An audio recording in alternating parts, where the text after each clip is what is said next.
No, kasi during those times, sobrang stress ako, sobrang alam mo yung hopeless ka talaga.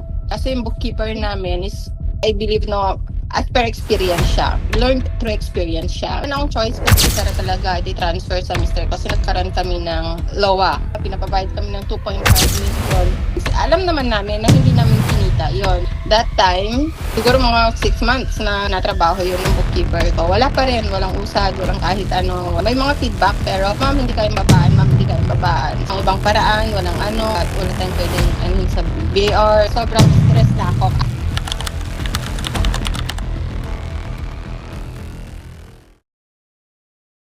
Good morning po, Ma'am Angeline. And hingi lang po kami ng short testimonial about po sa services ni Upturn. And makahelp po ito to ensure na mas marami pa po kaming taxpayer na matutulungan in the future. So, would that be okay po, Ma'am Angeline? Okay lang naman po.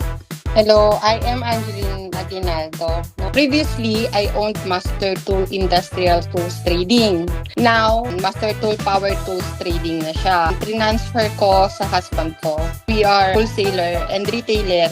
We have also online stores, no? Ng mga power tools, industrial supplies kami. Yun yung nature ng business namin. You've been a valued client, Ma'am, sa Upturn for more than 3 years po, and we really appreciate the trust you have placed in us. Maraming salamat po, and salamat po sa patuloy na pagtitiwala.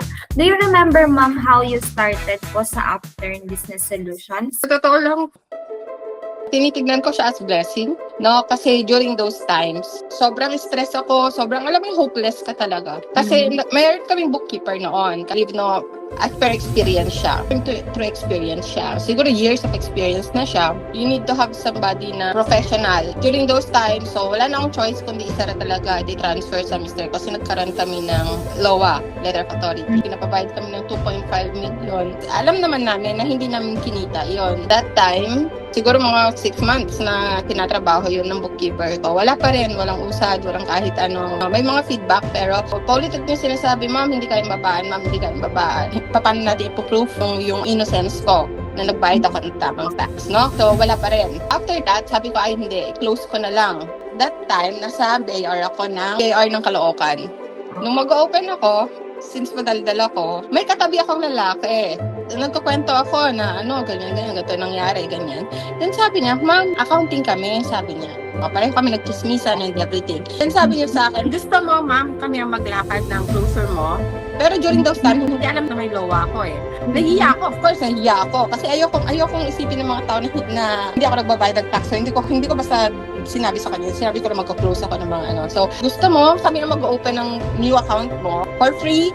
And then yung closure, saka na lang natin pag-usapan. Try mo lang yung service namin kung hindi mo gusto. Huwag mong ituloy, sabi niya. Okay, then binisita nila ako. Wala, there's nothing to lose naman. So, nagtiwala ako. Binigay ko sa kanya yung trabaho. Tuloy-tuloy. Wala pang kalahating buwan. Tuloy-tuloy yung trabaho nila. Yun nga, hanggang inamin ko sa kanila. May lowa ako.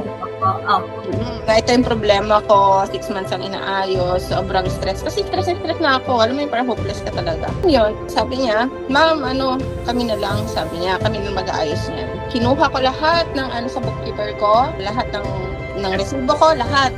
Binigay ko sa kanila. From 2.5 million, Ma'am, magkano po ang naging final assessment po? Sa totoo lang, doon ako napabilib sa kanila, sa LOA na yon.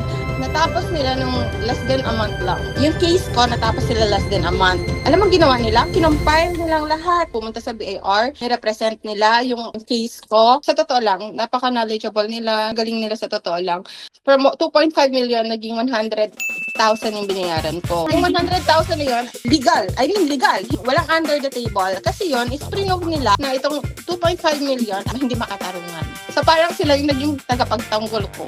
Yun yung ulit-ulit ko sinasabi na hindi lahat ng negosyante, hindi sila takot sa BAR. Takot sila kasi hindi nila alam. Kailangan mo lang talaga ng mga professional na katulad nila, gabayan ka. Ano pong masasabi niyo sa Upturn team po, and may masabi po kayo sa future clients po namin?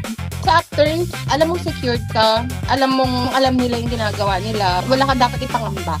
isa. Kaya hindi ka dapat matakot kung kasama mo sila. Kaya katakot, di ba? Kasi hindi mo alam. So, nandyan sila para gumabay sa'yo. Kapartner mo sa business mo. Sa future client naman, yun yung mali ko talaga nung una. Nagtingin ako ng mura. At pag mura kasi tinignan mo, mostly sa kanila, yung specialty yung binabayaran mo. Yung quality ng trabaho. Totoo lang, hindi ko makakompare si Upturn sa iba. Kung gusto mo ng security, katulong talaga sa business mo. Mag-Upturn ka na lang.